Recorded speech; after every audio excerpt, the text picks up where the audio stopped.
Bonjour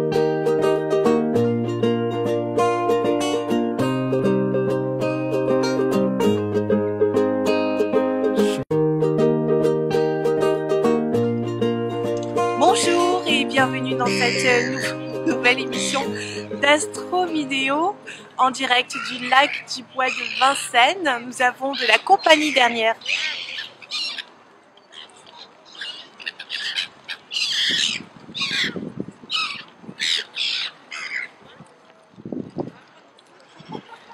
C'est la fête chez les mouettes. Alors on va parler de ces aspects marquants du 9 février 2016. Je vous rappelle au passage que demain c'est le salon Parapsy et que j'y serai. Alors ça commence le 10, ça aura lieu jusqu'au lundi 15 et je serai sur le stand C24B si vous voulez me voir. Alors je suis là pour consulter bien évidemment, donc je ne papoterai pas en vous tenant la main, vous comprendrez ça sûrement. Si vous voulez papoter, ce sera un autre moment, mais pas pendant le salon, enfin pas trop. Alors, que vous dire d'autre? Je ferai deux conférences. Une conférence jeudi en nocturne à 20h45, je le redis encore, et ce sera comment prendre contact avec votre ange gardien, avec un petit exercice à l'appui, et on va voir ce que vous allez ressentir, c'est la surprise. Et puis je ferai une autre conférence le lendemain, c'est un peu ambitieux je sais, mais on verra bien. Ce sera le vendredi matin à 11h, en 10h30 pour être tranquille. Et ce sera les prédictions astrologiques 2016, je vous expliquerai plein de trucs. Voilà, maintenant que ça c'est dit, c'est le stand C24B pour Parapsy et c'est à l'espace Champéret. Alors on va parler de ces aspects marquants de ce 9 février 2016. Nous avons toujours notre triple conjonction Pluton-Vénus-Mercure dont j'ai largement parlé hier, je vous renvoie à l'astro vidéo du 8, donc de lundi. On a toujours notre conjonction Jupiter chemin de vie, se rapproche la lune noire, donc on commence à avoir des coups de chance, mais carrément incroyables. C'est la chance pure, comme je disais, la chance liquide. Et puis, on a une opposition. Alors une opposition, dans le langage astrologique et le langage français, ça veut dire concerne. Alors qu'est-ce qui se passe? Il y a une opposition. Donc un élément qui concerne aussi bien le signe de la Vierge que le signe du Poisson. Alors il faut savoir que l'axe Poisson-Vierge, c'est ce qu'on appelle l'axe de la compassion, mais c'est aussi l'axe des cliniques, des hôpitaux. Donc ça peut être intéressant de se dire qu'est-ce qui se passe dans les cliniques et dans les hôpitaux. Jupiter, c'est aussi le symbole du spécialiste, c'est le médecin. Donc on peut se dire, tiens, qu'est-ce qui se passe de ce côté-là? Est-ce qu'il n'y aurait pas des découvertes qui couvraient? Bon, en même temps, ce sont des planètes qui sont moyennement lentes, moyennement rapides, donc évidemment c'est des aspects qui vont avoir lieu sur plusieurs jours. Et puis le chemin de vie nous indique que on va quitter le passé pour aller vers un autre avenir qui sera peut-être plus judicieux. Mais c'est pas facile à accepter parce que ça fait un carré. Donc Jupiter et le chemin de vie font un carré avec la part de fortune qui représente le symbole de la joie, c'est le sentiment de joie, et c'est dans le signe du Gémeaux.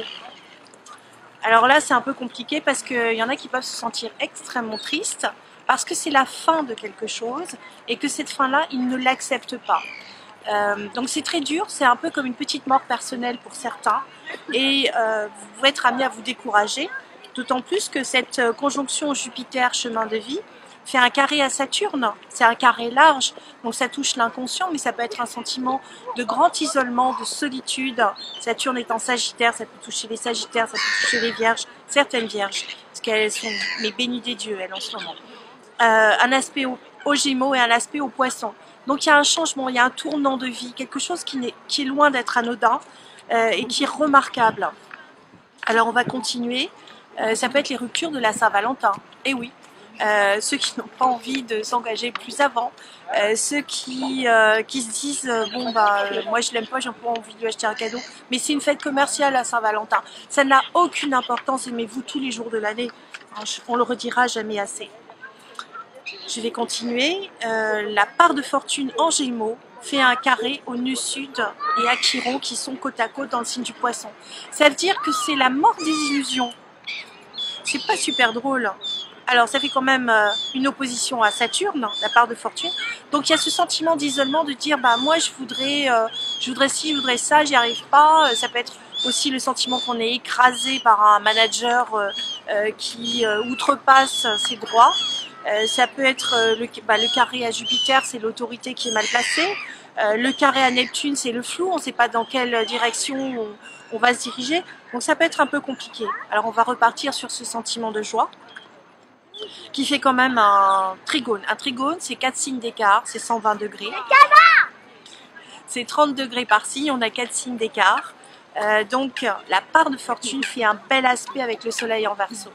Ça veut dire que d'abord vous pouvez utiliser l'humour, vous pouvez utiliser la communication, ça c'est bien. Ça peut vous dire aussi qu'il faut prendre le temps et puis qu'il faut compter aussi sur le facteur chance et la rétribution de tout ce que vous avez fait dans le travail, comme travail par le passé, parce qu'on a un trigone là aussi un très bel aspect avec une des lunes noires dans le signe de la Balance.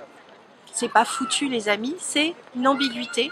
Qu'allez-vous faire de cette triple conjonction Pluton, la passion, Vénus, l'amour, Mercure, la communication. Il y a une ambiguïté, on ne sait pas encore.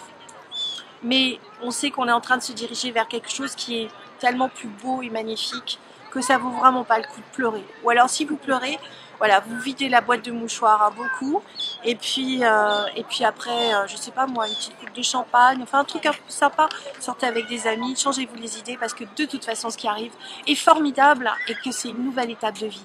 Et ça... Bon, j'ai tellement de choses à vous dire, je ne m'arrêterai jamais, mais en même temps, il y a un petit temps qui est imparti. On va se revoir demain pour une prochaine astro vidéo. Il y a beaucoup de jolies choses qui vous attendent, qui nous attendent. En attendant, je vous dis à demain pour une prochaine astro vidéo. Et je vous dis au revoir mes petites mouettes.